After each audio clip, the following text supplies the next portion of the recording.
Hello, welcome to this meeting of the Cabinet of Portsmouth City Council. Thank you very much indeed for coming, everybody.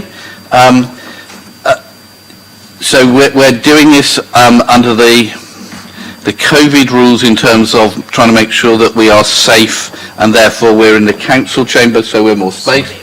Sorry? Oh, I've got a script that tells me what I have to say. Thank you.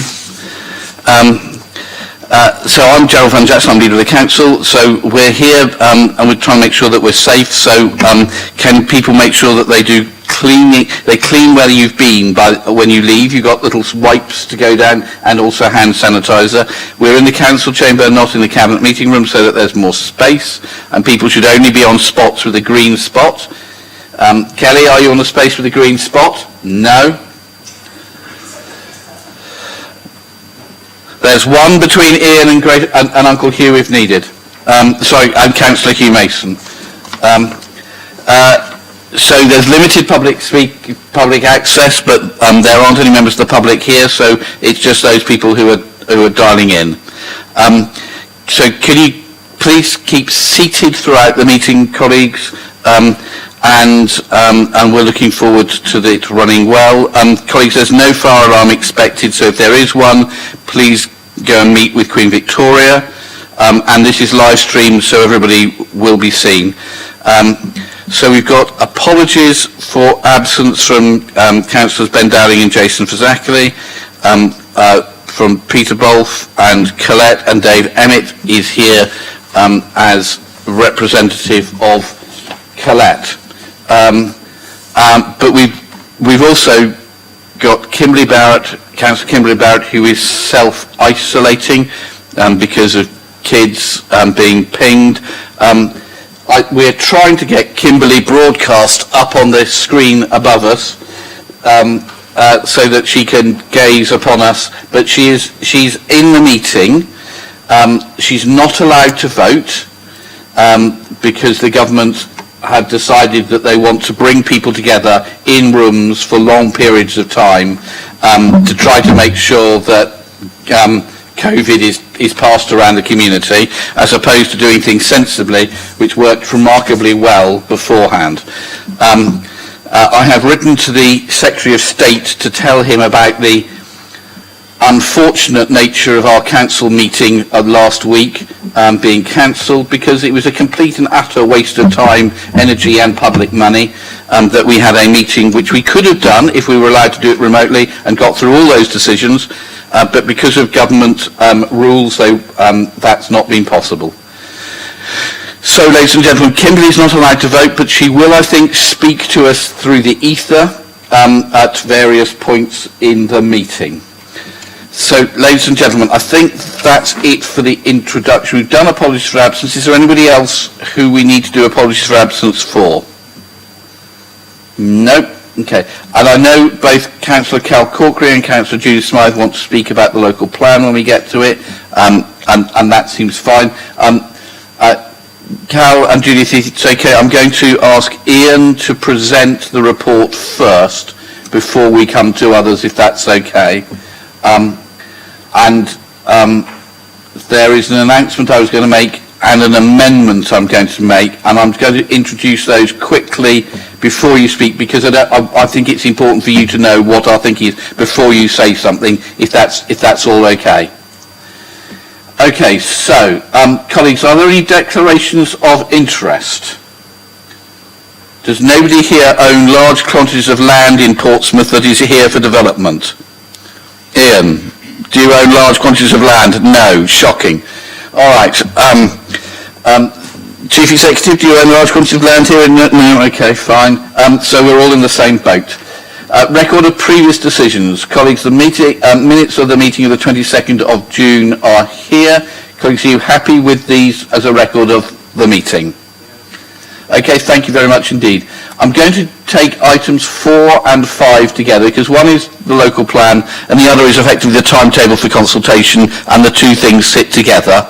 And we don't need two debates over stuff. So can I start with Ian Maguire as Deputy Director for Planning and Economic 5 together, because one is... That was interesting. Ian, the floor is yours. Leader, thank you. Members, so we have items 4 and items 5 on the agenda. As they're being discussed together, I'll actually present them in reverse order. Item 5 is the local development scheme. That is the timetable for the preparation and examination and ultimately adoption of your new local plan. The amended timetable is laid out on page 3 of the local development scheme report, item 5, and it shows that we intend to do this next stage of consultation, the final stage, we hope, of the preparation of the plan under Regulation 18 this summer. And indeed, that consultation document is what forms item 4 on the agenda. Following this summer's consultation, we would then obviously examine those consultation responses, make any further necessary changes to the plan before preparing a final draft version of the plan that this council will then need to decide whether or not to submit to the Secretary of State and be a policy that you wish to take forward for Portsmouth, and that will be subject to a further final consultation under Regulation 19 in this winter. We would therefore anticipate, having obviously heard any feedback from that consultation and the final bits of administration, being able to submit the plan for the Secretary of State to examine in spring of 2022. That timetable is the core of the local development scheme, which is what we're asking you to approve today under the authority sought in paragraph 2 of item 5's report. The local development scheme itself is an appendix A to that report and lays out the broader issues around the broader development plan, which doesn't just include the local plan, but unsurprisingly it is the local plan being that which we are amending and its timetable, which is the main focus of the report and that appendix. So members, I do endorse that amended timetable laid out in table 1 of item 5 to you. The more substantive item... Can you hold on a second? We seem to be getting feedback, Jane, Anna, from somewhere. I know, I can hear it's the recording of Ian speaking later. So there's a 30-second delay. We might be sort of in Star Trek mode and it's going through the universe and coming back to us. But Ian, I think I'd carry on even if there is a slight echo of yourself. Well, hopefully I'll remain consistent with the echo. So the item for the substantive item, the Regulation 18 consultation document.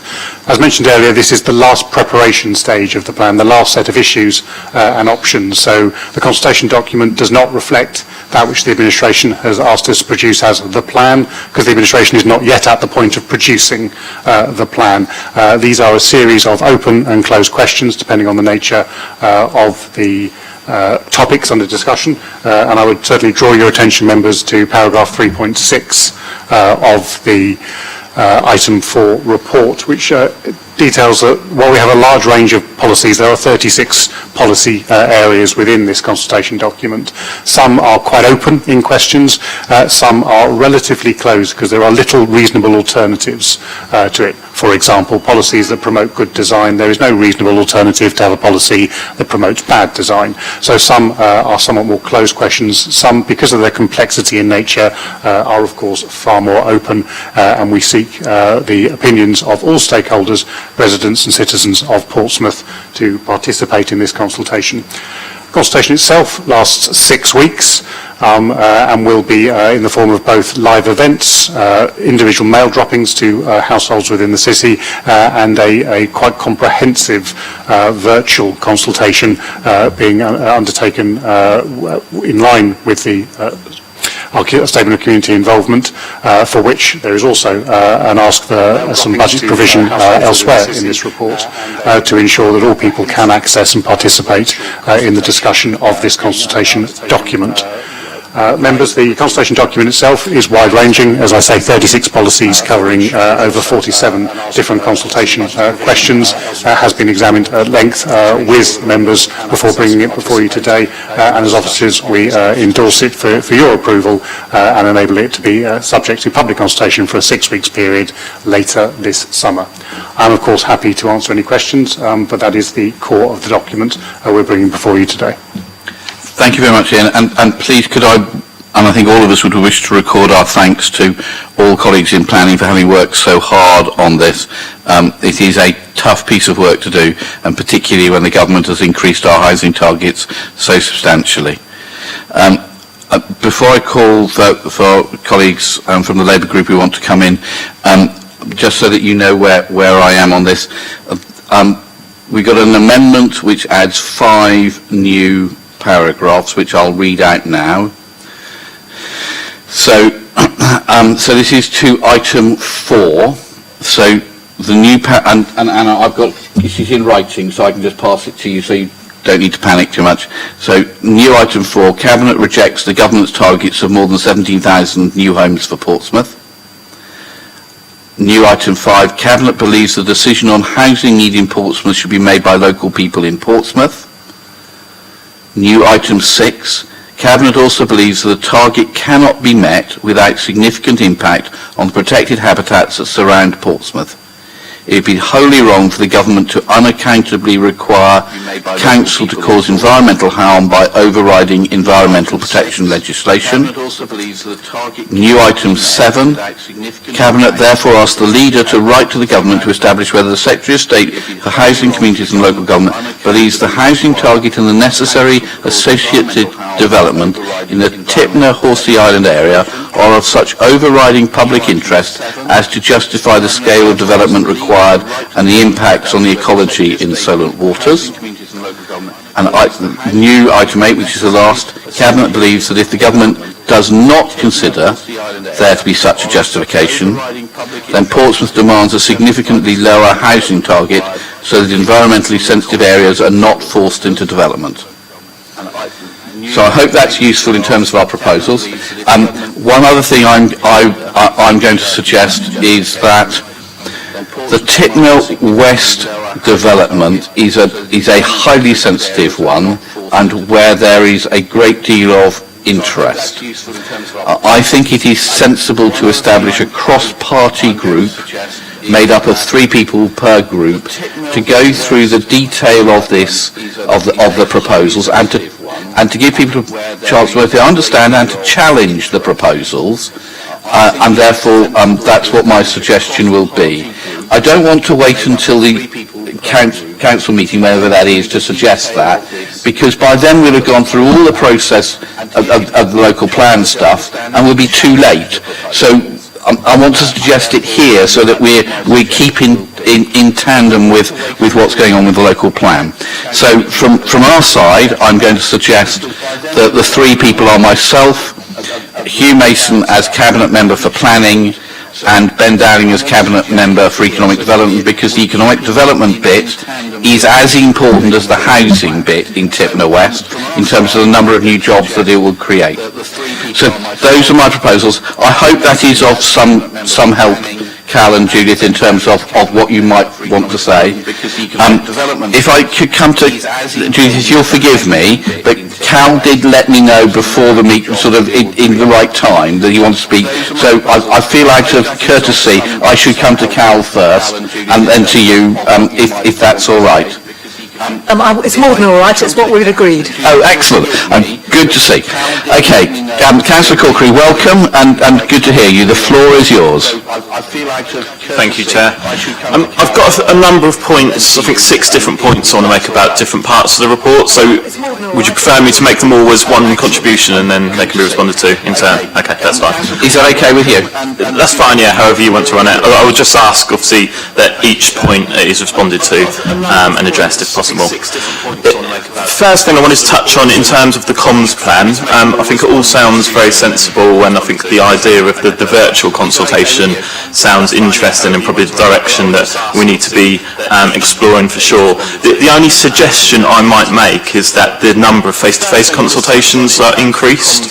I think 3 across the city probably isn't giving us enough coverage for a council policy of this significance, and my suggestion would be that there should be a face-to-face consultation, 1 in at least each of the strategic sites, so the city centre, Tipner, Fratton Park, Cosham, St James's and Lakeside, because they're the locations that are potentially going to have the biggest impact as a result of this policy, and I think it's important that the people that live and work in those locations are given the best opportunity to contribute to that consultation.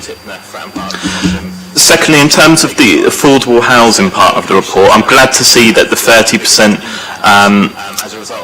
target for affordable housing delivery on private sites is included. I understand there was some discussion as part of the drafting of this document over whether that number should be lowered, and I think there was some proposals from consultants that should be reduced to 20%, which I would have very strongly objected to. I think even if it's at 30% and we get a couple of sites delivered at 30% and there are other sites where it has to be lowered on viability grounds, that's of a benefit to the city because we're getting extra units out of that, so I can't see why there would be any argument for reducing it. So as I say, I'm glad to see that 30% target has been included. There's mention also of first homes, so the government's new affordable housing flagship policy. I think there's a real risk with first homes that they end up pushing out rented housing that's secured through Section 106 agreements, and I know this is touched on within the draft report, but I think it's just worth highlighting this and ensuring that going forward we protect the delivery of rented housing, because it's rented social housing that the poorest and most vulnerable in our city needs, not a foot up to the housing ladder, which at the end of the day is most likely only to benefit people already on middle and high incomes. In terms of the policy towards Gypsy, Romney and Traveller sites, I just wanted to pull up the report very quickly just to highlight a couple of bits which I wasn't quite sure about. I mean, my computer stopped working, but the point I generally wanted to make is the report states that there was no evidenced need for transit sites within the city, which I find quite hard to believe, given we know the number of times that travellers do visit Portsmouth. It seems self-evident that there is potential demand for transit sites, so I can't understand why we wouldn't choose to at least explore the possibility of delivering those somewhere within the city. So I do object to that part of the report, and I'll be interested to know how that conclusion has been arrived at. Very quickly on the community and leisure facilities policy, very much a needed policy, but it seems to me that it's only looking to protect existing community and leisure facilities, and I wonder whether actually we should be a bit more optimistic about the future and ensuring that we're providing new community and leisure facilities, particularly on the strategic sites, but potentially as part of any development. I think community facilities are really important, and I know that where community facilities exist as part of housing developments, there's quite a few around my wards, community cafes, community gardens, etc. They are well used and liked by residents and of significant social benefit. In terms of the strategic sites, just a question that I thought it might be interesting to hear the response to. I wonder if we've looked at doing site-specific viability assessments for each of the strategic sites. I know that this is something that other local authorities have done. I know that in London it's very common, clearly a very different context, but they, in that context, have been able to provide higher affordable housing requirements on specific sites because of the specific characteristics and viability of those. So I just wondered whether that's something that we should be considering as part of our planning policy. Maybe we already have and it's been ruled out, I don't know. In terms of TIPNA, clearly there's not time or kind of space to debate that at length today, and I'm sure there will be further discussions on this, but I think it's just worth touching on a few points. I mean, I'm glad to see that there are now alternatives being considered, because that's not something that was made clear in previous cabinet reports. Maybe they were being considered, but that wasn't in the report and it wasn't discussed at those meetings. So I'm glad to see that those alternatives are now on the table, and I think they should be fully explored, because it seems to me that the current preferred proposals of this administration of the land reclamation and the Super Peninsula are unacceptable in terms of the environmental damage, and they're not even delivering what our city needs in terms of the affordable housing. I know the discussion has been talked about before of 30% affordable housing, and what's the other 70% going to be? It's going to be luxury accommodation that very few local people, particularly on low and middle incomes, are ever going to be able to afford. So I think we really need to push for those alternatives for TIPNA. Tipner and look at what else can be explored. I am also concerned about the amount of money that's already been spent on the preferred options for Tipner. It runs into the millions and millions of pounds just for consultants' fees. So I appreciate that you're now going to write to the Secretary of State, by the sounds of it, to try and find a way out of that preferred option for Tipner. But what then happens to all those consultants' fees? Have we just wasted millions of pounds on a project that's never going to go ahead?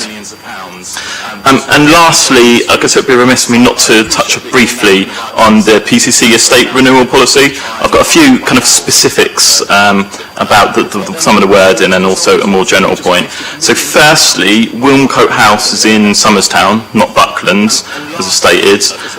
Secondly, the Landport section talks about the main issues for Landport, at least in terms of planning policy, being poor linkage to the city centre, which I don't quite understand. I'd be interested to hear the explanation of that. I mean, every part of Landport is within 10 minutes walk of the city centre. So yeah, just be interested to understand the rationale behind that. The John Pound Centre in Portsea is described as a new council-led development, built in 2006, probably stretching it a little bit to claim that it's still new, but that's a moot point, I guess. And just lastly, I think the one thing it seems to me that is missing from the policy that potentially could strengthen it is discussion of resident voice and really emphasising the importance of consulting and engaging in meaningful ways with existing residents where estate renewal is going to be considered. I know that in London, for example, Sadiq Khan requires estate ballots where widespread regeneration is going to be considered to ensure that there's buy-in from the local community, and I think that's really important that we're working with people rather than against or to them. So they're the kind of the range of different points that I've touched on. I appreciate it's quite a variety there, but it's a big document. Then thank you. That's fine. Thank you much indeed, Cal. Judith. Thank you, Cal. I mean, you can assume that I would have made those points if I'd been the only one speaking here, and I think they're all very useful to producing a good local plan in the long term. I'd like to touch on one thing specifically, which relates both to the communication plan and to the proposals for Tipner East, particularly the new development on the reclaimed land. I do think we need to be able to incorporate into the plan and probably into the consultation attention to the very serious objections and fears about that development that are being expressed by residents. I've had a number of conversations with people and they're all really coming out with the same pattern of concerns. I do note paragraph 6 in this piece of paper, that's very helpful.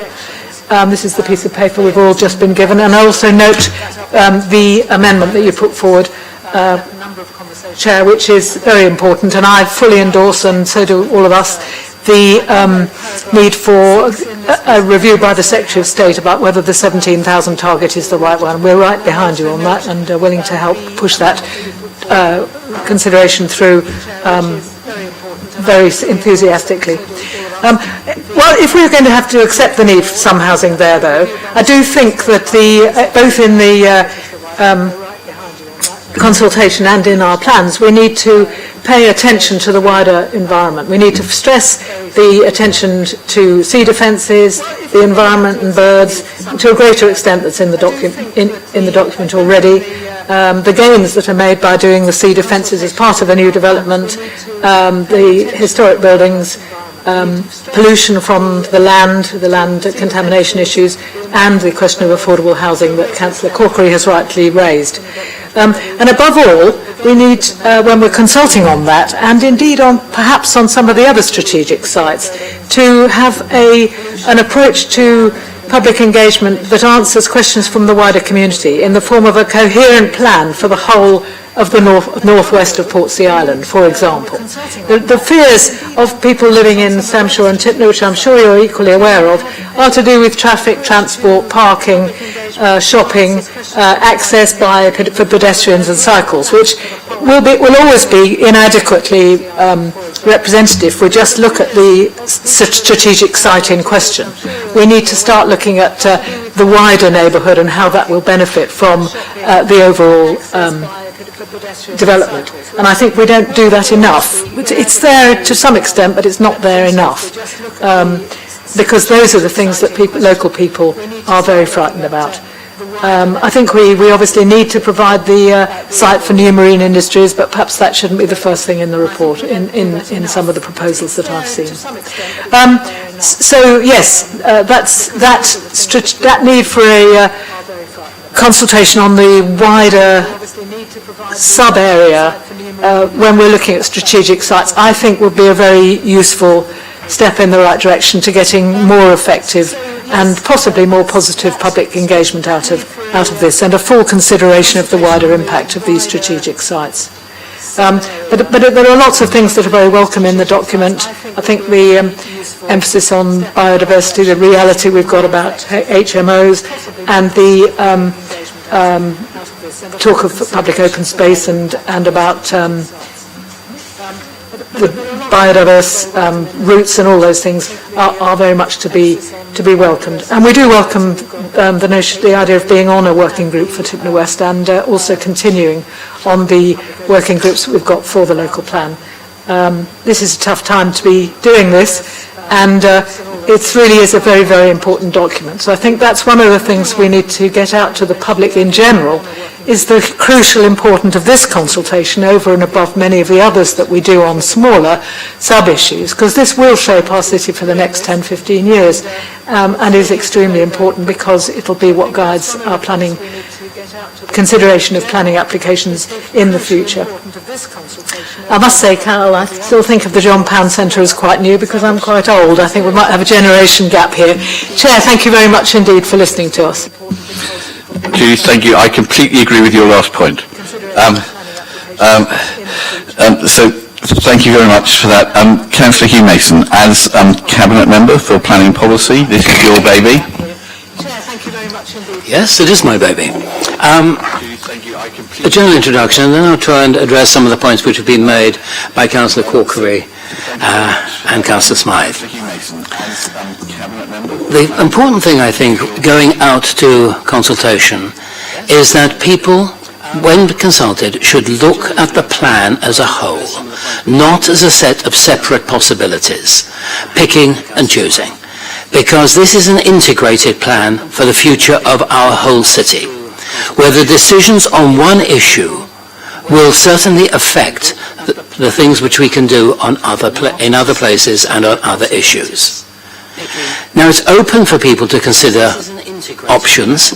It is important to say that this is not the take it or leave it, which effectively you have with Regulation 19, which will come later. This is Regulation 18. When we're looking at the whole, yes, but we're also looking at the various parts of it. And I think that there are a number of difficult bits in it, especially anything which is new. People will always be concerned about new developments. And here in this plan, we have a large number of new developments. I don't think anybody could say this administration is without aspiration, looking at questions on the city centre, on Cosham, on Tipner. We are faced with challenges, and we need to consider the implications of the various options which we have in front of us. So that's the general introduction. On the specific issues which have been raised by the other councillors, the communications plan, yes, if you can suggest particular types of consultations, I will certainly consider them, because I think it is important at this particular stage, the Regulation 18 consultation, that we consult as widely as possible and get as many good ideas from people as we can. On the affordable housing, I think it is worth noting that we haven't virtually never been able to get 30% affordable housing, where we've tried to demand it, which has always been challenged, and we've always been overturned on that. But I would agree that we need to keep it at 30%. We need aspirations, but I think we have to be realistic in knowing that in this city, where land is very expensive, that we may not be able to get 30%, let alone the much higher level that I would wish to see on all sites. I think one of the great things about the Tipner development is that this will definitely have 30% and will, if possible, have more. You mentioned the travellers' sites. We have over the years looked at the travellers' sites many, many times. But in this crowded city, I think it is worth remembering that travellers and showmen's sites require much greater land availability per family than does ordinary housing. You can't pile caravans on top of each other. They need land around the caravans. It is a very land-demanding use of land. If anybody can suggest suitable sites for travellers and show people, which do not reduce the opportunities for residents of the city, who must be our first consideration, then I will certainly be happy to consider them. Community leisure was mentioned. I think that look at what we're planning for Cosham. This is the type of thing we're doing. In Cosham Community Centre, as I said in Council a couple of months ago, is very important to us. I will leave the PCC estates to my colleague Councillor Darren Sanders, who has a much greater handle on housing and housing redevelopment on the particular estates than I do. But we come, I suppose, to Tipner. There seems to be a lot of concern about the Tipner development, and certainly the officers who have been looking at this have spent time on 6 alternative strategies. We have discussed this in a regulatory panel with the Environment Agency, Natural England, the Royal Society for Protection of Birds, and the Hampshire Wildlife Trust, who we continue to negotiate and discuss and work with. They are not working against us, we're working with them to come to the best strategy. Because whatever we do, if we do anything at all on that northwestern part of the island, we will necessarily have to look at a 10% increase in biodiversity, and we will necessarily required to find alternative sites, compensatory sites for any environmental problems which we might cause. I haven't forgotten the dark-bellied Brent geese, not in any way, no one will let me. But we have put out to the public in this consultation 18 the three major alternatives, the 3 major things we could do. A very interesting and very aspirational plan for this.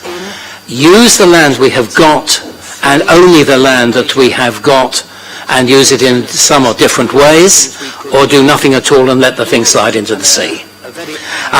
Those are essentially the 3 major options, and within those there are a number of sub-options which we have considered, and I think the working party, cross-party working group, which which we'll be setting up today, will consider in much greater detail. We have to consider these things, and nothing is written in tablets of stone. We are not dealing with the law of the Medes and the Persians here. And of course, the other thing which we have to remember when dealing with anything on that northwestern part of the island is that it is so low-lying. If you look at some of the documents which was being circulated to members recently, you will notice that if we do nothing with the sea defences at all, then large parts of the western part of the city will be in danger of flood within 50 to 100 years. We have got to deal with our sea defences and come up, as Councillor Smythe suggested, with a coherent plan for the whole northwestern part of the city, looking at industry, manufacturing, and I think little has been said about manufacturing in the northwestern part of the city, but there was quite a lot in the local plan, and I would commend it to you, because our city is one of the great advanced manufacturing cities in the whole of Western Europe. We are an advanced manufacturing city, and the opportunity to build on what we have done and to build a marine manufacturing capability for the most advanced marine industries is something which I certainly think we must look very carefully at, because the opportunities for this city, building on its heritage, moving forward into the future, are very great. So I would certainly commend the local plan which we have before us for general consultation, and I am certainly looking forward to working with my colleagues of all political groups and the independents to work on this plan to make sure that we can produce the best vision for our city. And as you will see from the document which was placed in front of you this morning, we are now being told that we must look ahead, not merely for 15 years as we have always done, but we must look ahead for 30 years. And so I may or may not be here as a councillor in 30 years' time. I think I'd be the oldest councillor ever if I were. It would be shocking if you were not here. Well, it's part of life, isn't it?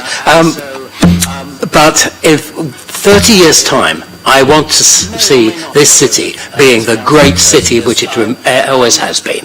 Thank you. Thank you, Councillor Hazelman. Councillor Saunders.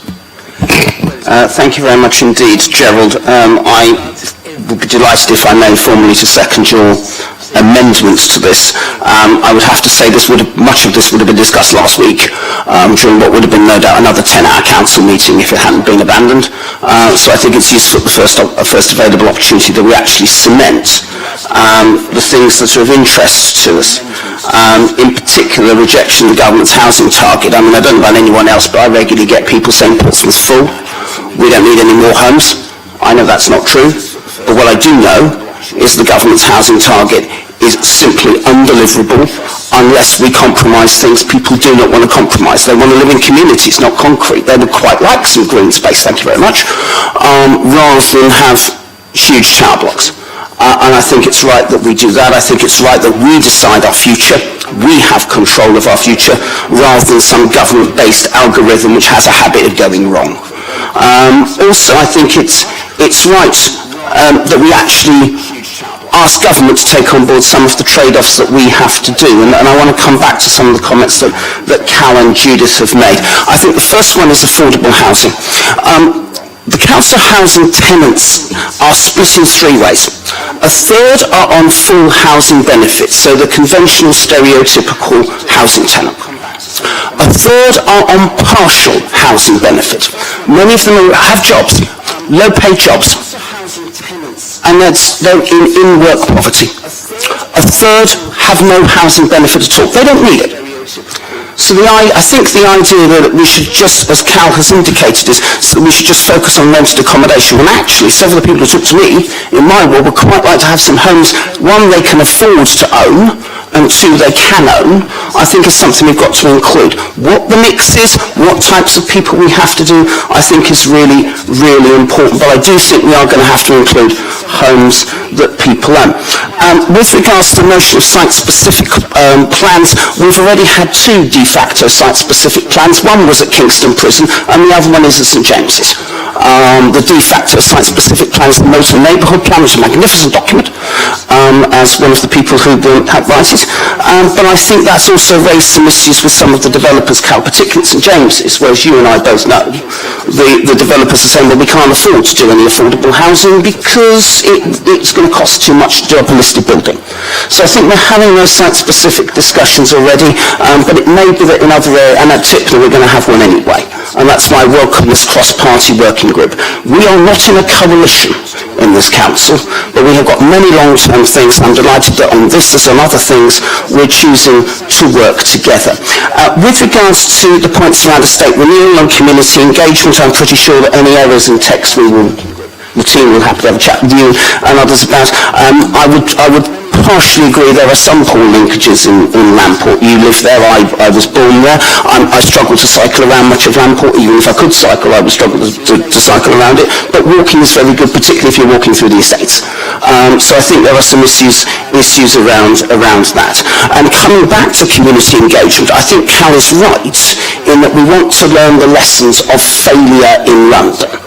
the failure of Labour Suffolk on the Haygate estate and on the Aylesbury estate actually to engage properly with local people and actually give them some confidence is something that certainly I've learned when we've been working with the housing and regeneration teams on community engagement amongst the future, what will replace Horatio and Leamington houses. I know that we had a very good we have got a very good community panel. We've had a very good community engagement event on Saturday. I certainly want to learn the lessons of the failure of Labour councils in London to actually involve local people. I think the other thing that's clear from this plan is this is not the Lib Dem plan for Portsmouth. No decisions have been taken. The only decision that has been taken is the government decision to build more homes than this city can cope with. That is the only decision that has been taken, and I'd be interested to see the outcome of this. And then finally we get to Tipner, and I think your suggestion of a cross-party group, Gerald, is long overdue. And very, very welcome, because I think councillors as a whole and the city as a whole needs probably a grown-up conversation about what this means. There are 6 potential options for Tipner, of which what Carl was described the preferred option, which is Lennox Point, is one. And I think we need a solid and detailed discussion around the good and bad points of each. I've had a look not only at the Lennox Point scheme, but also at the scheme of Mr. Walter Menteith, which I understand is a scheme my Labour colleagues have been very interested in. And I'm having read it, I'm intrigued that scheme suggests that we scrap the M275 and replace it with an A road. And you deal with the consequent traffic jam by building a roundabout on land the council doesn't own, which would be interesting. It also suggests that we build houses on what he describes as plots H and I, and local residents describe as Thamshaw Park and Adventure Playground. We want to put wildflowers on there, he wants to put flats. I would suggest he has good luck with the locals if he wants to try and do that. He also wants to build on what he describes as plot L, which is currently a plot used by Brent Geese. Good luck with the RSPB on that one. So I think we need a detailed analysis of all the options, and also what all the options mean. Do any of the options mean that we have to forego our city deal money, which is implicit in what Cal said earlier on? I don't know. I don't fancy paying 49 million quid back. Does it mean that we have to spend money doing up the sea defences? I don't want Tipner East, Tipner West, Alexandra Park, most of Tipner to flood, thank you. But do the options mean we have to spend £39 million doing that? I don't know. I think that needs the grown-up discussion that Gerald, you've rightly put forward today. So I think there's some work to be done. I think it's worth consultation. No decisions have been taken. And I think for the council on Tipner, as well as for the city as a whole, some grown-up discussions will need to be had over the next few months, and I'm delighted with this amendment that we're able to take it, and a grown-up discussion in particular with government as to whether they will lower the housing targets to something this city can sustain rather than a government-based algorithm in London believes is good for us. Thank you, Gerald. Thanks very much, Darren. Anybody else like to come? Of course you can, Cal. Thank you, Chair. It was just a very quick point on the Gypsy, Romney and Traveller policy contained within the document. Councillor Mason talked about the lack of sites within the city, which may or may not be the case, but that's not what it says in the report. The report talks about the lack of needs for sites, and then justifies not looking for sites because there's no needs. Now my question is, how has that conclusion been arrived at? Because it doesn't seem to make any sense. And I'm sure Ian can cover some of the points that may not have been covered elsewhere. So Ian, do you want to cover some of the answers? I think there's been a fair number where there's been answers to them, but if you could pick up some of the rest, and that would be one specific one. Certainly, if you wish, I'll just rattle through the points that Councillor Corkery raised. So the comms plan suggesting additional face-to-face, obviously we'll speak to the portfolio holder. I'm sure that can be done. Affordable housing, I think, has been discussed. The difference between first homes and rented accommodation, I would only just note the government's national planning policy guidance requires us to do a significant proportion of affordable as first homes, so our hands are somewhat tied around that point. gypsies and travellers, again, obviously you made the specific concern around the demand for transit sites. Gypsy and traveller accommodation assessments are very different to other strategic housing needs assessments because there is a big overlap between demand as in terms of choice and need. While people need homes everywhere, gypsies and travellers need a specific type of home and they are, by their very definition, more transient and moving spaces. The specific reference, as you raised earlier, around transit sites is a further point. A transit site is in many ways more of an amenity than a home. A transit site is a stopping place on a usual or habitual route as groups of gypsies and travellers move around the country, where they would stay for only a limited period of time rather than making their permanent home. Again, of course, gypsies and travellers and permanent homes are a mixture, and different parts of that community and different people indeed within that community have different approaches to permanence. But transit sites are very much that amenity. It's a space where they'd stop sometimes for one night, sometimes for a couple of months as they move across seasonally around the country. Our assessment undertaken by Opinion Research Services identified that there was no need for any transit provision because historically there's a very low number of unauthorised encampments, which is the key indicator that there are gypsies and travellers moving through the area. So our evidence doesn't suggest there is a need for that. You mentioned community and leisure facilities. You're quite correct. The policy questions drafted around there are very much around retaining existing ones. Because this is a dense urban area, we're not creating really any new communities. The Tipner opportunity is of the scale of a new community, but obviously would need to be integrated with Stamshaw and the surrounding communities as well. So the key issue is very much for us to retain the existing community facilities and then use community infrastructure levy and the council's own capital programme to, of course, improve community facilities for our existing communities as they expand. Where, and Tipner is a good example, though the same thing applies in the city centre, where there is significant opportunity for more homes, those individual policies make individual reference to new community facilities, obviously proportionate to that growth. Site-specific viability appraisals, yes, we have done appraisals of those as the process has gone, as well as the global appraisal for the plan. We do know that one set of sites, the Tipner site at the most dense option, is capable of achieving 30%. Pretty much all of the other strategic sites are not in terms of their viability appraisals. So if we were to set individual percentages, they would be below the aspirational number that's currently in the plan. Though, of course, as always, these are iterative works. They'll be worked up as we go through into Regulation 19. Alternatives to Tipner, I think, have been discussed in length.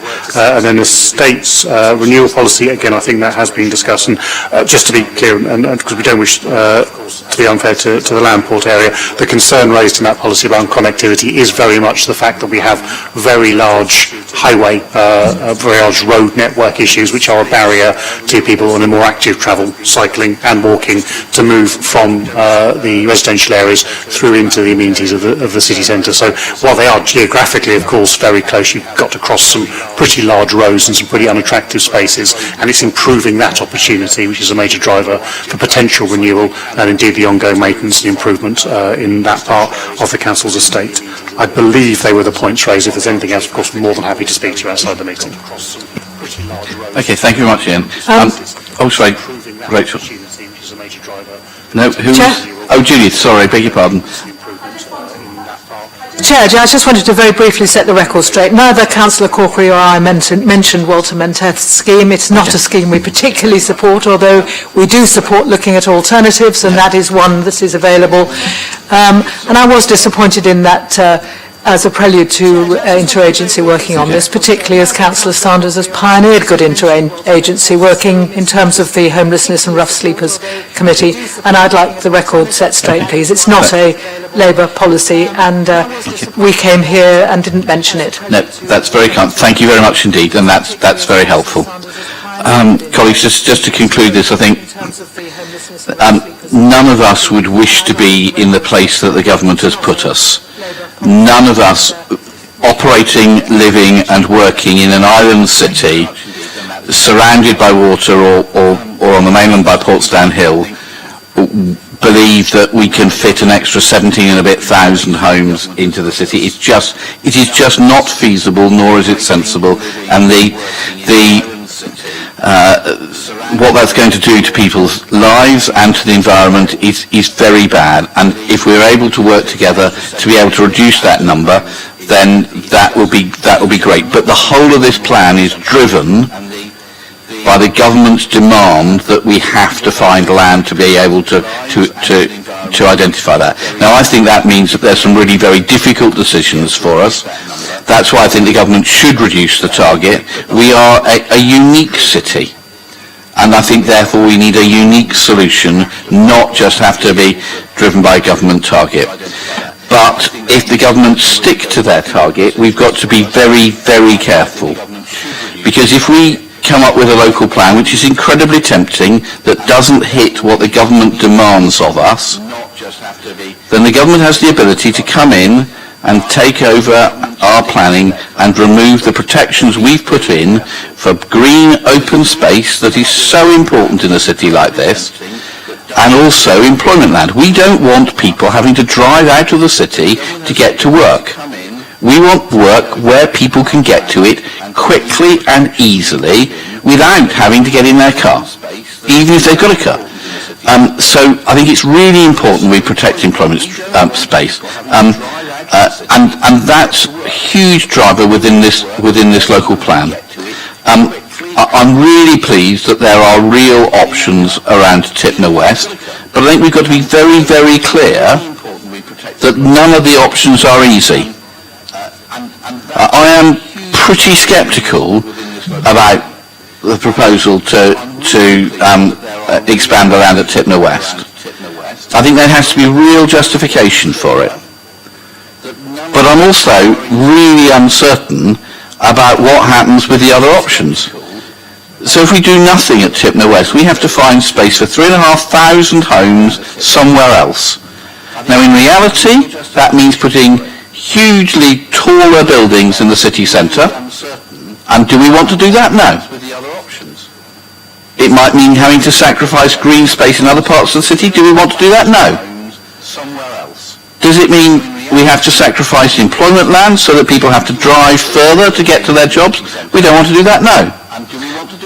So there are a series of very difficult things for us to talk through. And to see if we can come to a common solution, because we need to be clear, this won't be a cabinet decision. All of us together, across the council, across all parties, will have to work together to find something that works for us. So I think we are very open-minded about what happens at Tipner West, and there are real options for people to choose from. And actually, there might be another option that nobody's thought of, that's not in the plan, that somebody else wants to bring forward. So thank you very much again, Ian and Rachel, for all this work. Just one quick thing. I'd like to pay tribute to James and the housing team for the consultation work they've done. I'm sorry, Tristan, but I regularly say to the people in transport, if they could get 80% response rates, like the housing team do, to consultations on traffic, we'd all cheer. I think the housing team do an extremely good job with that, and there are things for all of us to learn. I know the transport team work really, really, really hard, and they're having to work with huge numbers of people, so it's not viable to do what the housing team do and go and knock on everybody's door. But it would be, but I think it's right to record our thanks and praise to the housing team for the work they do. So, colleagues, it's with a bit of a heavy heart, I have to say, that I recommend that we send this out.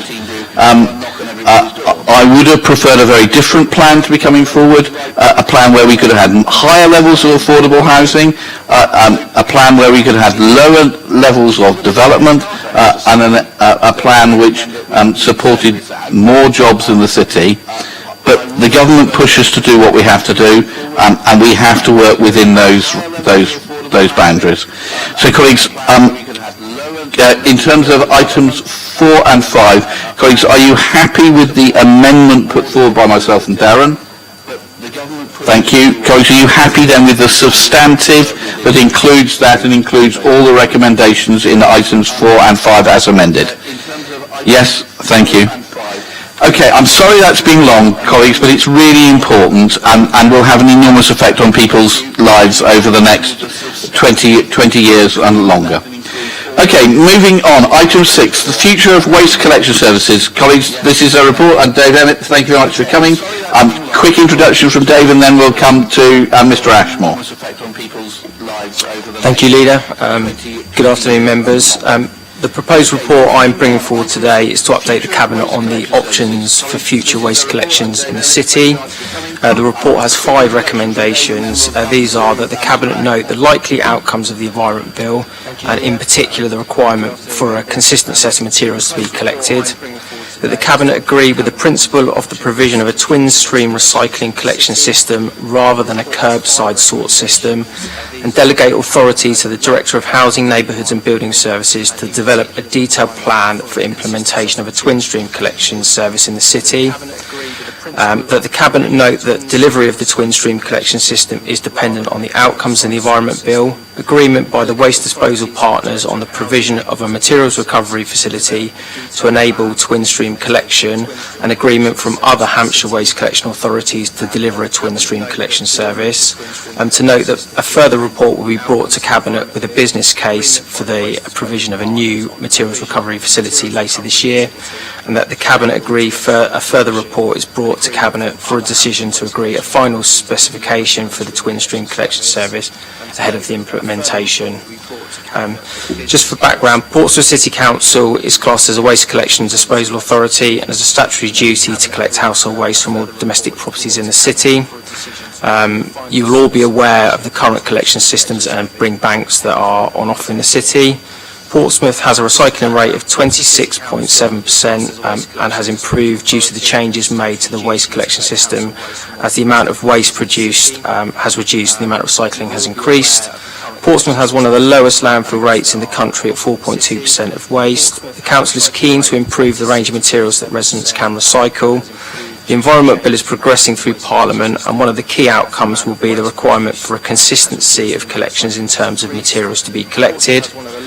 To deliver the aspiration for residents to recycle more and to meet the requirements of the Environment Bill, PCC will need to expand the range of materials collected to include other plastics, cartons and glass at the curbside. There may also be a requirement to provide free garden waste collections. There are a number of ways that we could collect these additional items, and we've modelled 2 main systems for consideration for recycling. A green waste service will be provided separately. A curbside sort collection system, and this would require residents to sort material into an additional 3 containers, which are then loaded at the side of a vehicle.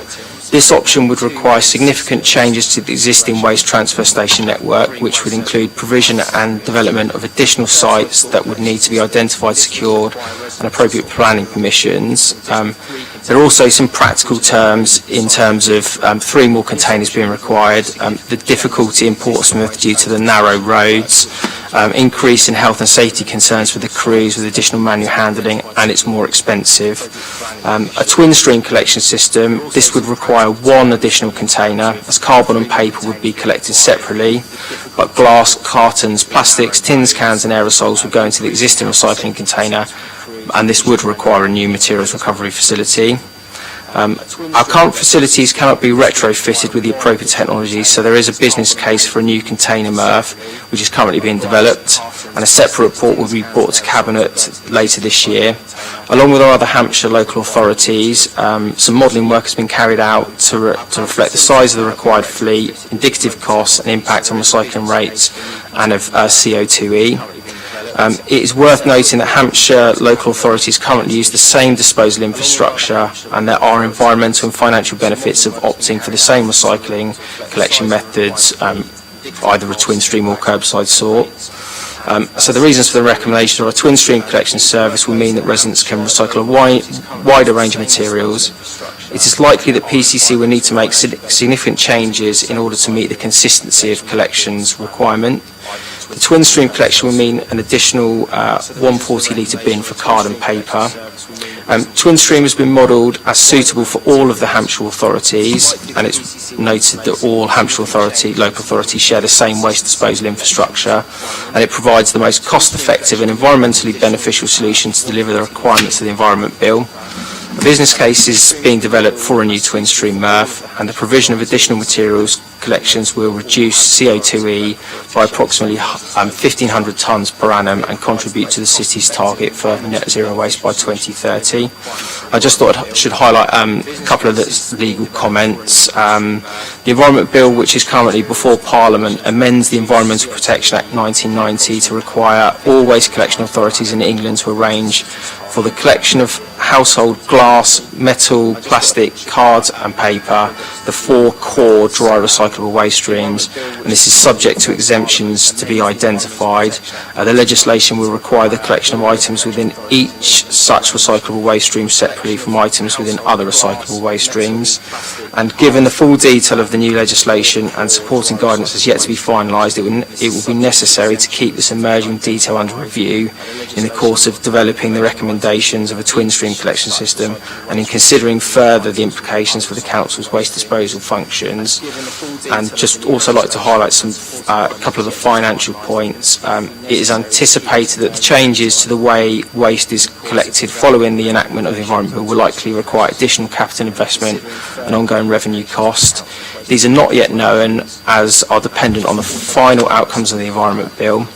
The consultations indicate there will be some new burdens funding for local authorities to meet these costs, although there are no details on how this will work, and there is a possibility that some costs may have to be met by the local authorities themselves. The additional capital costs will come in the form of an additional modernised materials recycling facility and work on the transfer station network. The Council has already, in their approved capital programme, set aside £4.84 million for a single materials recovery facility funded from unsupported borrowing on the basis that this investment will lead to a reduction in disposal costs. An amount of £4.125 million has been added to the approved programme funded from unsupported borrowing for the replacement of the existing fleet. Thanks, David. Mr. Ashmore, as portfolio holder, leap in. Sorry, Leader, but I was rudely awoken at 2 a.m. by a thunderstorm, so I'm not as dynamic as usual. It was today. dramatic, wasn't it? Did you get water through the roof? Yes. For the for An early shower? Yeah. What was I going to say? Obviously the report here about ways to increase recycling, reduce waste. That's music to my ears, Leader. One of the things that we've been keen to do, isn't it, is obviously improve recycling. We've introduced things around like Tetra Pak recycling banks and extra glass banks, and the food waste we've introduced, which has kept us ahead of the curve, if you like, before the Environment Bill was trying to standardise everything. But that, well, obviously, a lot depends on the Environment Bill, what final shape that will take. But if it does give us this new burdens, isn't it, new burdens money to help us do the glass recycling, which they've been promising for ages, that help us even more. But yes, this thing about twin stream recycling is obviously better than having to sit outside your house and put things in, while they separate everything to put it on the lorries, because that just wouldn't work in Portsmouth with our infrastructure, would it? We've been in discussions with the other surrounding authorities about which is the best way to go ahead with that, and I think that's a good thing that we're all kind of the opposite of diversifying, going together in the same way will help us in the future, to keep things standardised, because that's one of the things that a lot of people say. In this council you can do this, in this council you can do that. So the more it's all the same, the more better. So increased recycling, keeping ahead of the curve with the government on what we've done locally here in Portsmouth, all good, all a positive report. Thank you. Thank you. I thought it was a very good report, and the idea that we can do glass recycling door to door is an excellent move forward. I think we need to be doing this because we need to be doing it, not because of an Environment Bill that has been hanging around for several years now and seems to be stuck somewhere. So seems to me, Dave, entirely sensible that with being a city of terrace streets, often quite narrow terrace streets, as Lynn will know well, we have particular issues with our transport network. So it seems a sensible and pragmatic approach, but I think it's highly welcome that we're going to be able to recycle more and different things door to door, so that we'll be able to push up those recycling rates. Colleagues, any other comments? No? Colleagues, are you happy with this? Thank you very much indeed. Household waste recycling operation update, which means the tip booking system. I'm sorry, I'm not going to ask Mr. Emmett to come in, because all of this is, there's some stuff about about what Hampshire's doing that's not going to have an effect on us, but the booking system at the tip has been incredibly successful, particularly in terms of not having queues of traffic chucking out fumes down by Port Solent, and it seems that that's a system that people have enjoyed and worked well. And therefore we want to keep it for the future, but we're wanting to include cycles as well, so that people are able to come up with their cycle with their carriers filled with stuff and be able to book in the same way. There's work we need to do to make sure that if somebody cancels a booking, they're able to, that booking is released, so that we don't waste space. Mr. Ashmore, anything to add about the tip booking system report?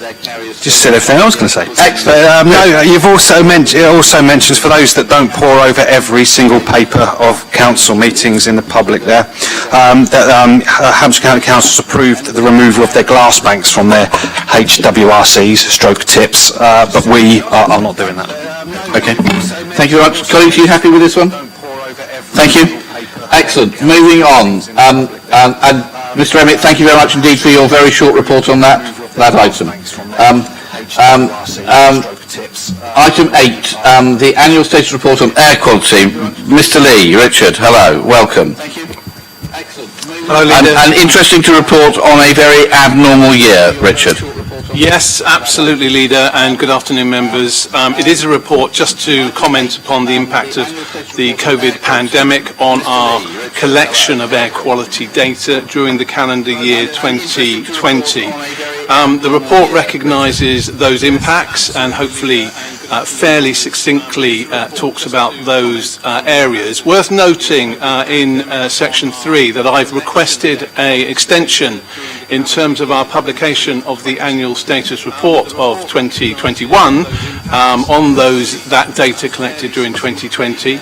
I've now done so, and I have been engaging with the agencies of DEFRA, and we are communicating as to when that report is required, likely to be before the end of this calendar year.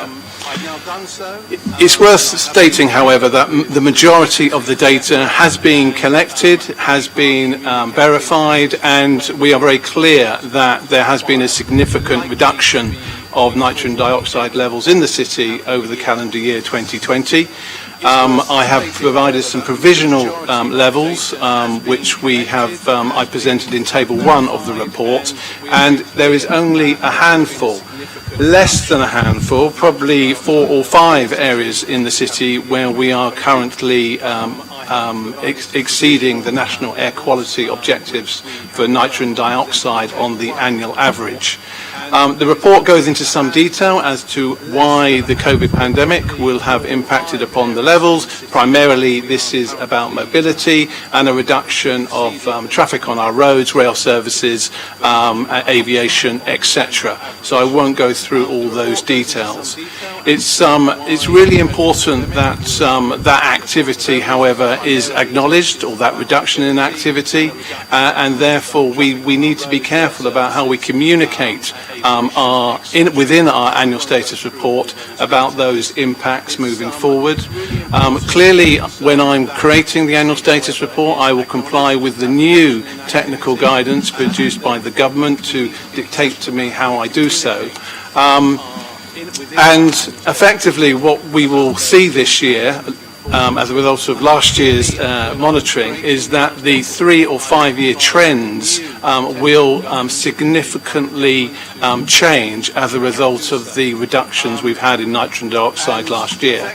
And therefore we shouldn't react to those trend lines when we see them, and we shouldn't consider revoking air quality management areas, or indeed considering the geographical extent of the clean air zone, etc.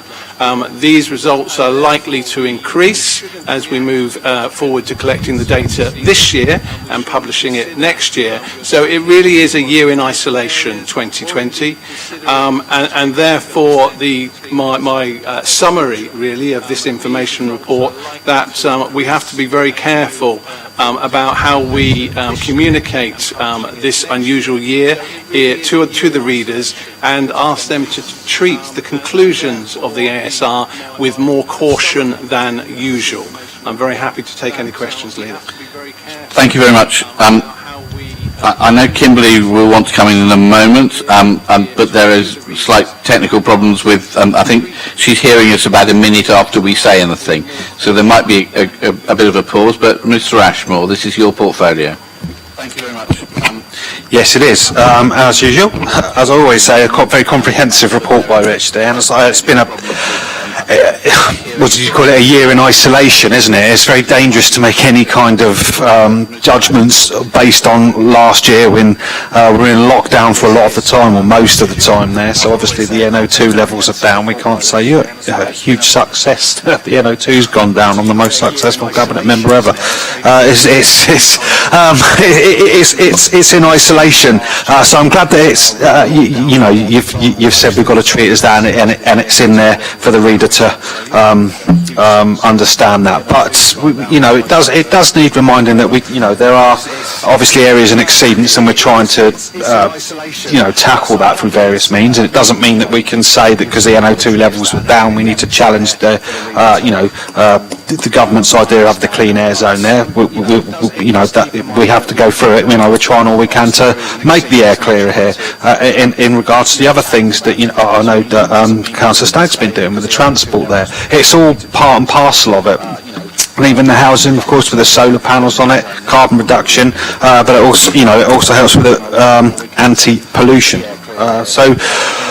Yeah, there's a lot of things we're doing. The report is very clear on what it is, what it isn't, and obviously with the COVID affecting everyone, this is no exception. But yeah, before the COVID pandemic, we were on that downward trajectory that we wanted to see as regards to exceedances. So yeah, we'll hopefully carry on with that positive work. Thank you very much. Okay, Kimberly, do you want to come in? Before the COVID pandemic, we were on that downward trajectory. We now have a 60 seconds buffer while it goes live. I think it's rather like they do on phone-ins, etc. On the radio, there's a buffer so that they can remove expletives if anybody says them before the world hears. Kimberly, are you there? Come in, Kimberly.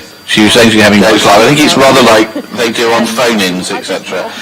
On the radio, there's a buffer so that they can remove expletives if anybody says them before the...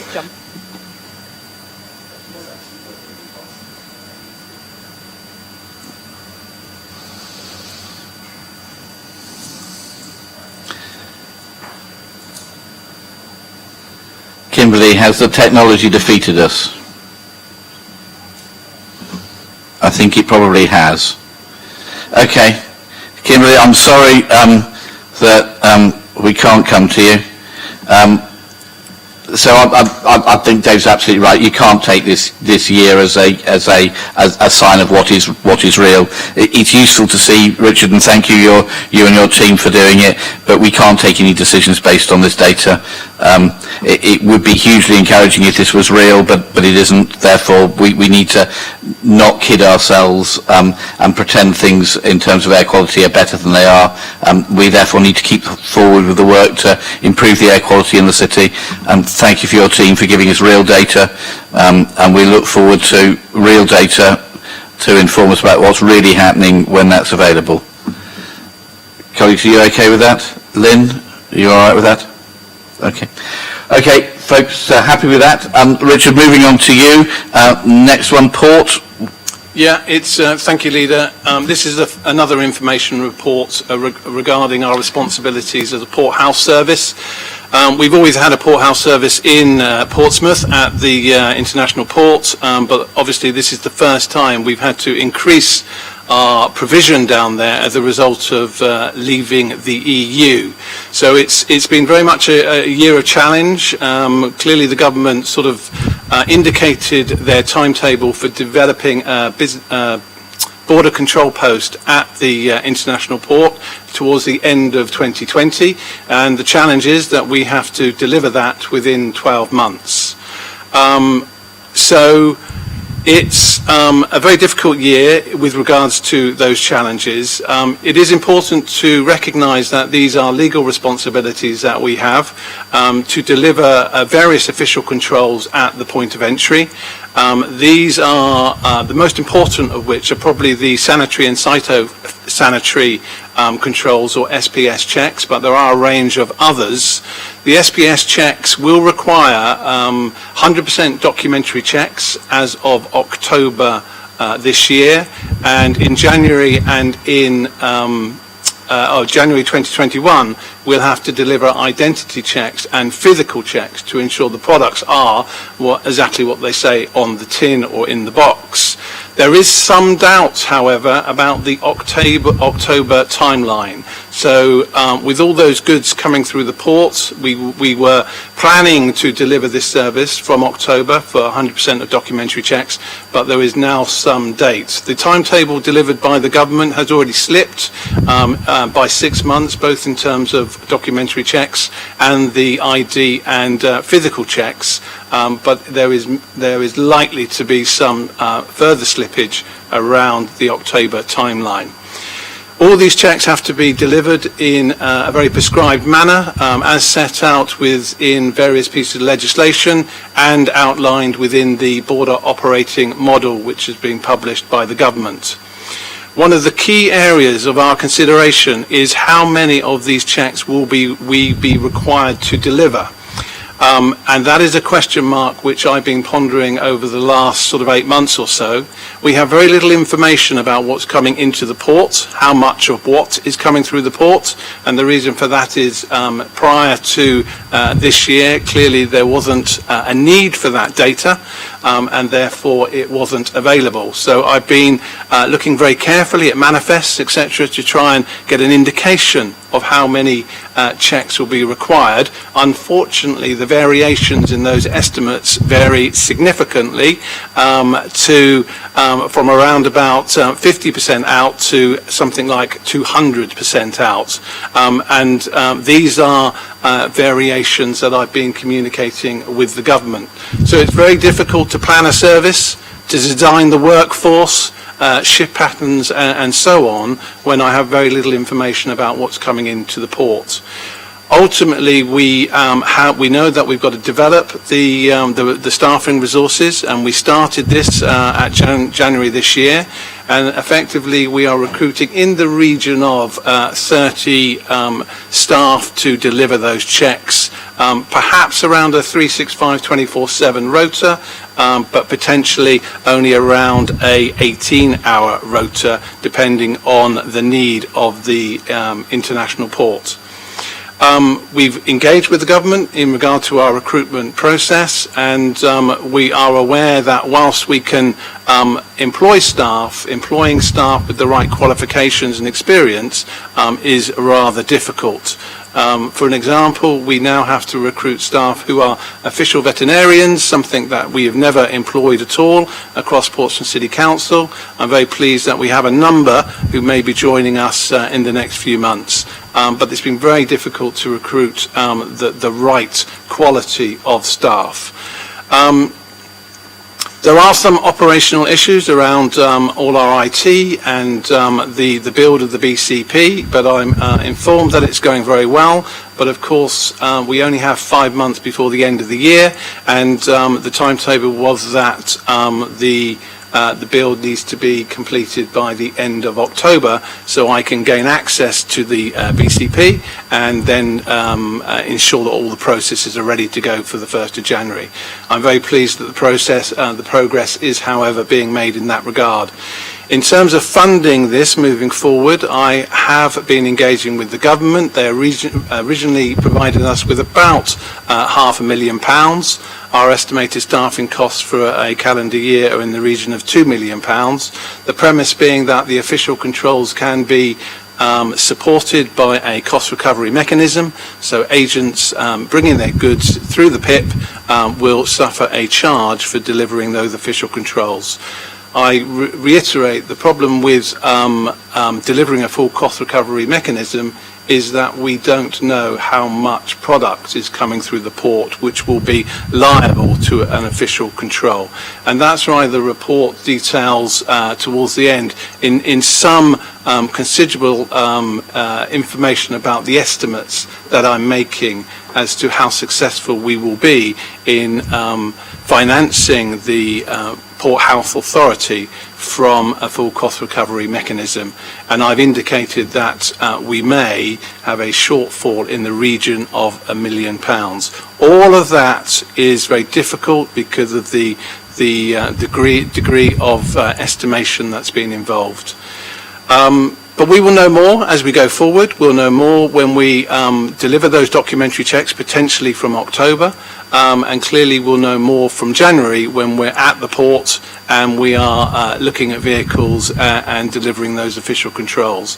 So in summary, we've had a significant year of challenge, but we remain confident and optimistic in regard to our direction of travel. Our predictions of readiness are being discussed with a wide range of government agencies and a network of other port health authorities. And whilst the financial security right now is questionable in regard to those estimates, we are working on those, and we will engage with the other PHAs nationally in respect to that.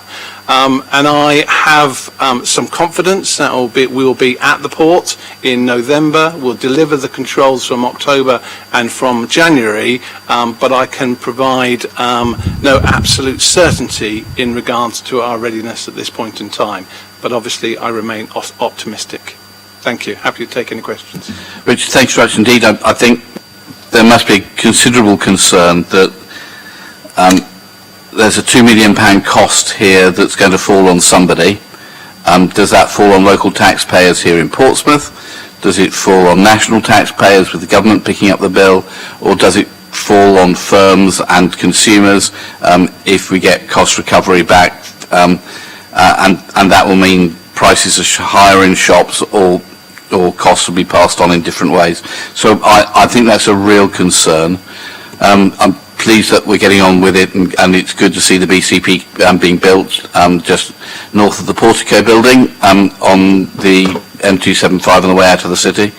The bit I've got a question about really is when we put in the bid to build the BCP, one of the things we talked about government was the need for somewhere for animals in terms of them crossing the channel to and fro, and the government said that wasn't something that was necessary because it was covered elsewhere. I understand the government have now spotted that there isn't anywhere else that's going to do this, and that the only places in France that are doing it are Saint-Malo and Cherbourg, and therefore if British farmers are going to be able to export animals, and this is not for slaughter, this is for exporting animals for breeding programs, both import and export, to be able to drive up the quality of herds, that they have to effectively do it through Portsmouth.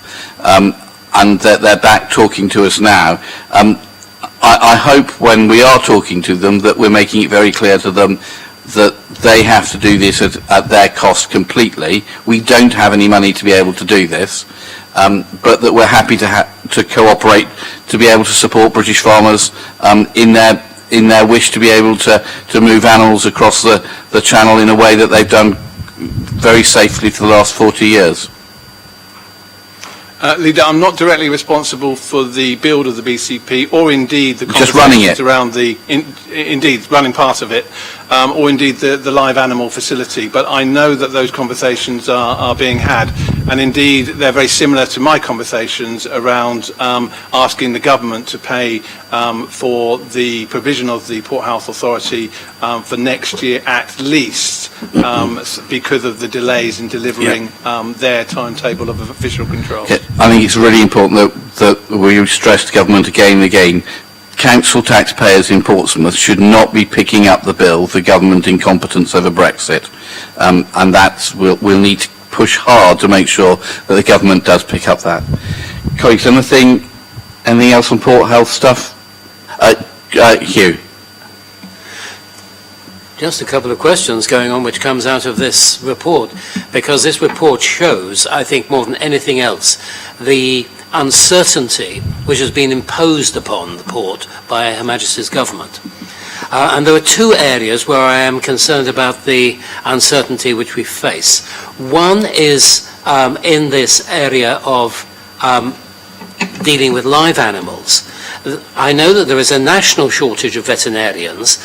Are we in a position to be sure that we will be able to find sufficient veterinarians in time to be able to deal with live animals?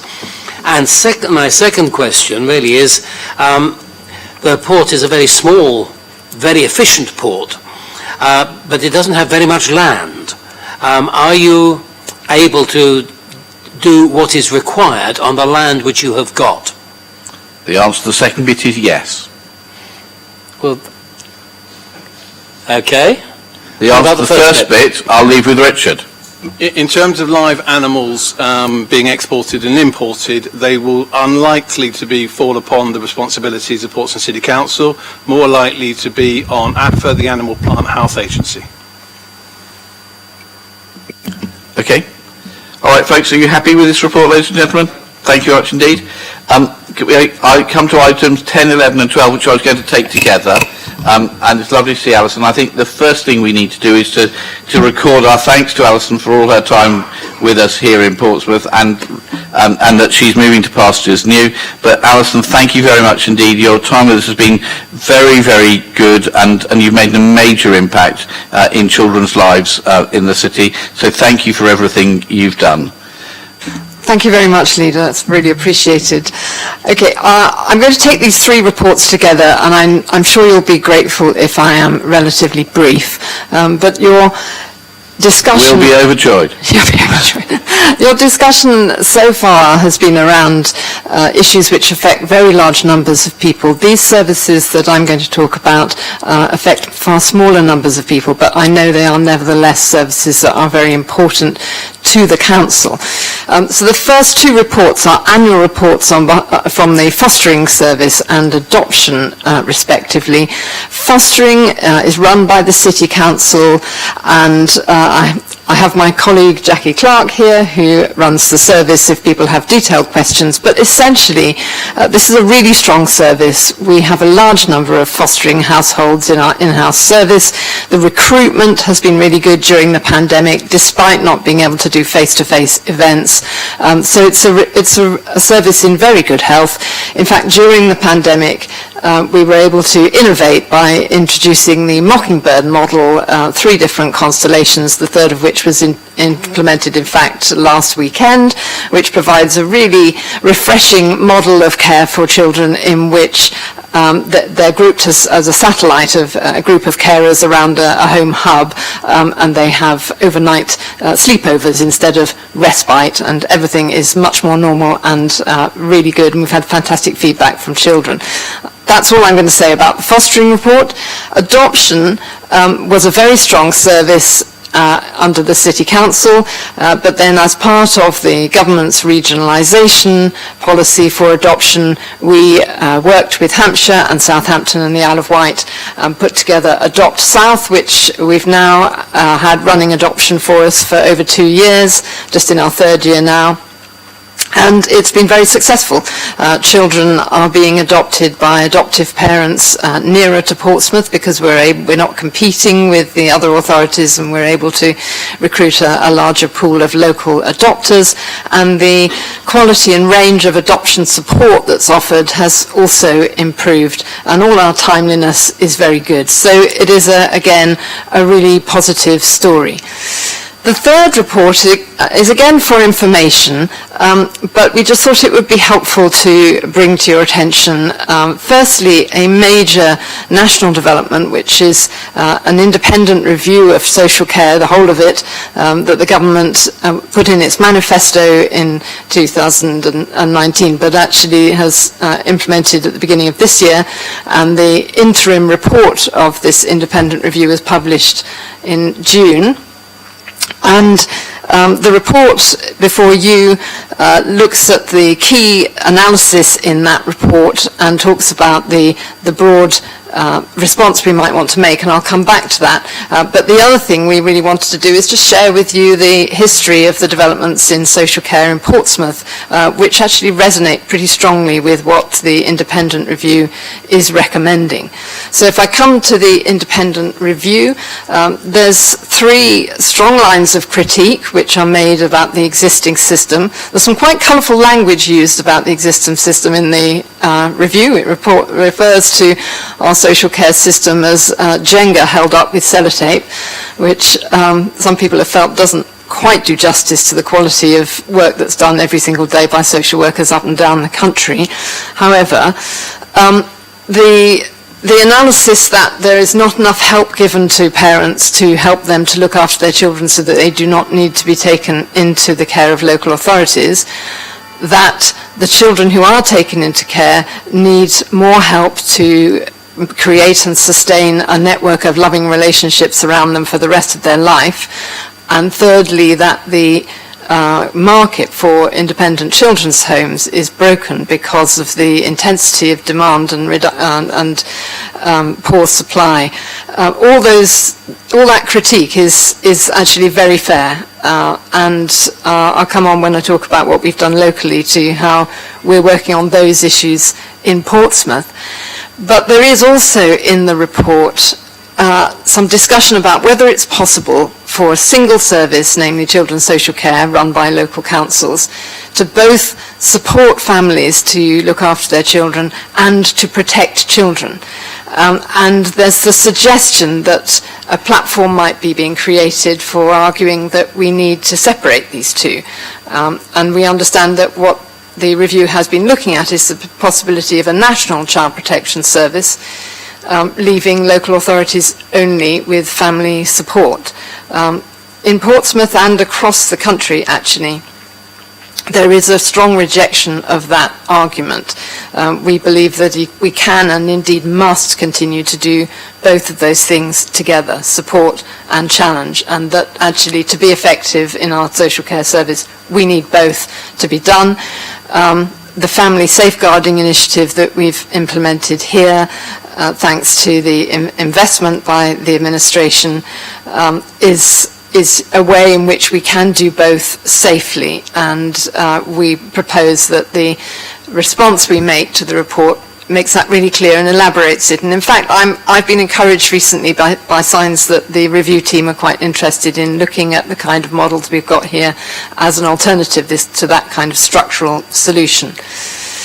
So if I just then come to what we've been doing locally, following the inspection in 2018, we were looking at how we could both improve the quality of the service, but also make it financially sustainable. And financial sustainability is obviously a really key thing for children's social care.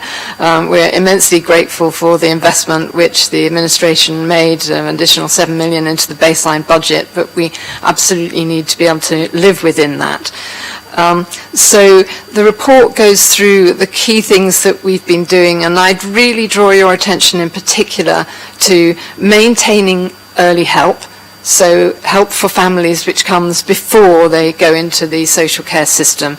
And the targeted early help system which we developed in 2016 is going really well, really strongly now, and absolutely vital that that's maintained. Then the Family Safeguarding Initiative, which has brought adult workers to work alongside, and what I mean by adult workers is professionals who are expert in the needs of adults as opposed to children, working to support parents to deal with their own issues around mental health, substance abuse, and domestic violence in particular, and to help them look after their children. That's something which we've been able to introduce during the pandemic with people working virtually and face-to-face, and has already kept a number of children out of the care system. Really, really important for us to do that. I've referred to the Mockingbird initiative in foster care, which is designed to keep our foster care placements stable and prevent us having to use the expensive residential care market. On that market, we are working with West Sussex and Kent to do a really innovative piece of joint work with providers of children's social care, residential homes, to do something better at a better cost and more sustainable. There's a lot of information in the report. I'm really not going to go through all of it, and I did say I would be brief, but I think it's really important for Portsmouth that we continue being on the cutting edge of innovation, and I really do think we are, actually, and we've had feedback recently from peer reviews that we are, because it's the way to keep families together, do the right thing for children, and also keep the council's budget sustainable. So I'll stop there, but very happy to answer questions. Thank you very much indeed, Alison. I thought it was really important that these reports came here, because it seems to me there can be nothing more important that the council does than finding homes for kids who can't live with their families, either permanently or for a while, and that we all need to take a responsibility for supporting those services and recognising how incredibly important they are. So I'm very pleased they came here, and I think we need to keep this. So Susie, let us know what else we need to know. I'm actually going to repeat a couple of things. It's quite funny because a lot of what Alison said, I've written a couple of notes down, which is probably testament to the close working relationship. And also, I was going to start by saying what you said, Gerald, that I know this meeting has been long, but actually what could be more important than actually these reports and changing the lives of those people. So thank you both to Jackie and also to Alison for the reports and for coming along. And actually, I think we do need to, based on real evidence, make a strong case back to government during this independent review about what can work. And I think we've got a lot to be proud of here. And I think the most important thing is that whilst, let's be honest, sometimes in local government with cuts and everything, we look at financial sustainability, but actually what's driven this is actually what is better for children. And that has always stayed central to what we've been doing, and I think that's really important. And for me, the most important thing about this is the belief that families can actually help themselves with the right help, and that should go to the heart of everything that we do. That actually we give people second chances, but actually we all need help sometimes in life, and actually sometimes these families just need that help. The earlier we can do it, the better. We know that. I often say to Alison, I wish we could just stop the stream, go upstream, and then invest all that money there. But we can't do that. We have to serve the families who are in great need at the moment, whilst trying to prevent those situations in the future. And I think we've gone a long way with the investment, as has been mentioned, to actually get a model that works. I'm really proud of the fact that it is a single service, that we can actually, we can use a restorative approach to actually build up relationships with families, whilst also challenging, because none of us want to hear about any negative stories for those families which could be devastated. So it is, social workers do amazingly at making those really, really difficult calls of when to stay in there and work with families, and when actually to step in and actually for the sake of the child to actually take them away, either temporarily or even permanently. So the single service that we have is something I'm proud of, and the restorative approach that we're actually embedding in not just in children's social care, but also in our education system as well. And for me, bringing the portfolio with education and children's services together, for me, was whilst a big workload, actually the right thing to do, because we need to be looking at the relationships that these children have in schools and the way we treat people, so that they then take those home and they can be part of that early help. The safeguarding we've been talking about, but actually I do want to put a spotlight on the Mockingbird. That was my first decision I made when I took on children's. It was right just before the beginning of lockdown, and I was new to it, and I thought, how on earth is this going to happen? Obviously not knowing how long the pandemic was going to go on. It has been amazing, and what better model than to actually create a family of foster carers who can then help those children, and with those, and then that ripple effect going out. We've got 3 constellations already, and we are a pioneer on the South Coast. We have to say that all the time. So they're the key points I wanted to highlight. I know there's a bit of repetition there, but this is it is something that we should be really proud of. Never complacent, The pandemic has shone a light on all the inequalities that were there before. It's not a service where you invest that money, you get it right, and then you can go home.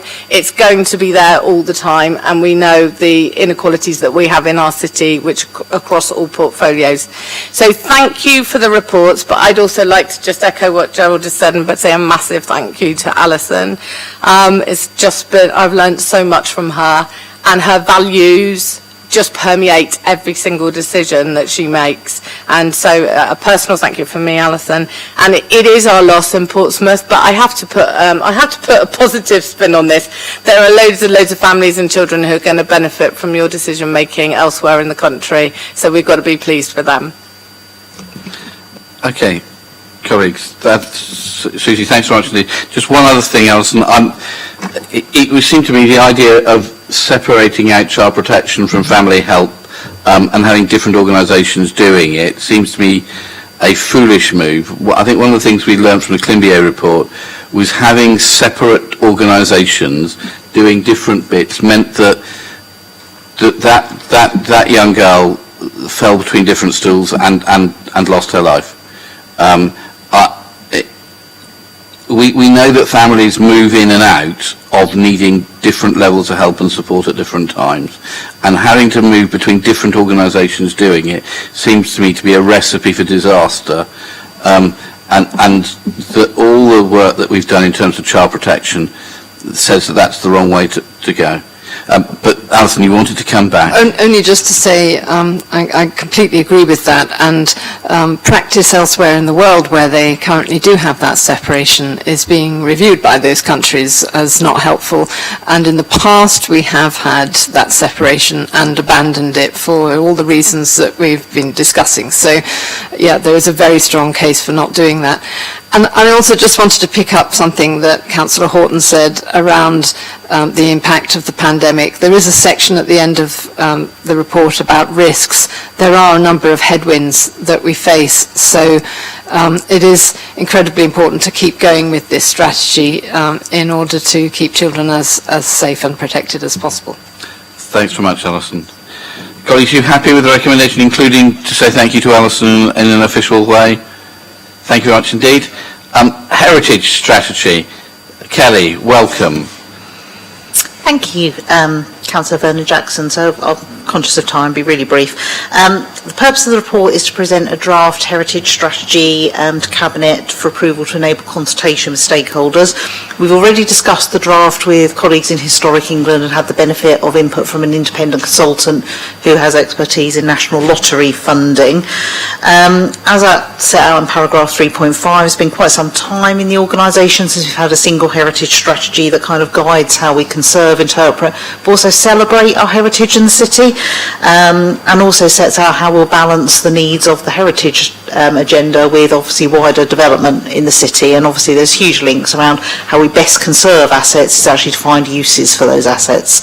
We're also looking at how we consider the role of non-built heritage in the strategy, so thinking about cultural heritage, but also the amazing stories in the city. As set out with, there are lots of partners that have an interest in this, so we really want to have quite an extensive consultation and get all their ideas and thoughts on that strategy. So yeah, just looking for approval to take this forward. Thank you. Thank you very much indeed. Councillor Mason, as a cultured person, or actually, as we should say, possibly part of our heritage. Yes. I have to say, Uncle Keith, I was at a Lib Dem conference a while ago, and I saw two former councillors standing outside the Liberal History group stall, and I did ask them whether they were there as exhibits, which they weren't pleased about. But anyway, it's... Well, Chairman, as a member of the heritage of this city, a couple of things. First of all, I think that it is worth noting that there can be very few, if any, cities of our size in this country which have such a huge built heritage as this city does. And it is right that we should consider it here. First of all, it's got tremendous economic value for the city. We attract a large number of visitors. Secondly, and equally important in my view, is that the heritage which we have in this city makes this a good place to live. This is a good place to bring up children, it's a good place to live and to be part of an ongoing heritage. It is also, I think, right to review it at the present time. I welcome this document because we need to see how, in the future, we use our heritage. We've got conservation areas, we've got locally listed buildings. Nothing can stand still. Everything has eventually a long life, although I suspect Stonehenge might go on for a year or two more. But everything has a limited life, and we need to check that we are using what we have got properly. So I very much welcome this. The only minor point I would make is that reading through this, there are one or two places where the wording is equivocal, and I think it might give people the wrong impressions. And there are one or two, I did notice, very minor errors, which I think need to be corrected before it goes out for publication. But I welcome it going out for publication, and I think it is the right thing to do at the present time. Thank you. Thank you very much. I'm sure if there are any drafting changes that need to happen, Kelly will be very happy to take them on board. Councillor Darren Sanders. Just a couple of brief points of congratulations for two people who aren't here. Firstly, Councillor Ben Downing, who we know sends his apologies as the portfolio holder, and also Councillor Lee Hunt as the Heritage Champion. We've had a Heritage Champion in the city since 2016, and I note that in the short time Lee has been that champion, he's been very keen to develop something along the lines of this, and I'm delighted it's taken 5 years, but I'm delighted it's here. And I think Lee and Ben's enthusiasm for this should be noted. Thank you, Gerald. Thank you much. Anybody else? No? Colleagues, are you happy with the recommendations? Thank you very much indeed. Kelly, please don't run away. I need to see you afterwards. I have a small present for you, which is unconnected to the heritage strategy. Okay, item 14 falls because that meeting hasn't taken place yet, and we'll come back to the next meeting. Item 15, Treasury Management Outturn Report 2021-22. Chris, are you going to wow us? I'm not sure about that, Leader, but I'll give it my best shot.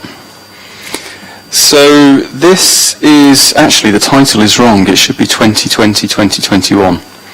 So does that mean we might not take it and we can go away now? I'll be as brief as I can. So this report fulfills my obligation to report to you and to the Council on the Treasury Management activities of the previous financial year. And just very, very briefly, Appendix A sets out the cost of those Treasury Management activities, which is in the sum of 32 million, so not insignificant. And Appendix B reports on the Treasury Management limits and indicators that were set out in the Treasury Management strategy that you will have approved the previous March. Importantly, the Council remained within all of the limits that it was set, and therefore the Council has operated appropriately. Happy to take any questions, Leader. Well, I think it's only appropriate to remit our thanks, Chris, to you and your team for managing the finances so effectively and so well, and recognise the amount of money that you and your team bring into the City Council by successfully managing the finances, so that we're able to protect services from cuts, which we'd have to do if things were not run so well. So thank you very much indeed. Chris. Thank you, Chair. Thank you, Chris, and the team. I'll presuppose members and other interested parties had access to their Treasury Management Output Return Reports dictionary. Reading it, it's not an easy read, Chris, but Appendix C goes some way to explaining what we're being asked to note, which is Appendix B. And as has just been said, that I think the city can be assured that we're doing what we should be doing in the way that we should be doing them. We're operating in a financially responsible way. So thank you very much. Thank you, Chris. And Councillor Ashmore, could we recommend that if there is another major storm and that you can't sleep, that this report has a significant use. Noted.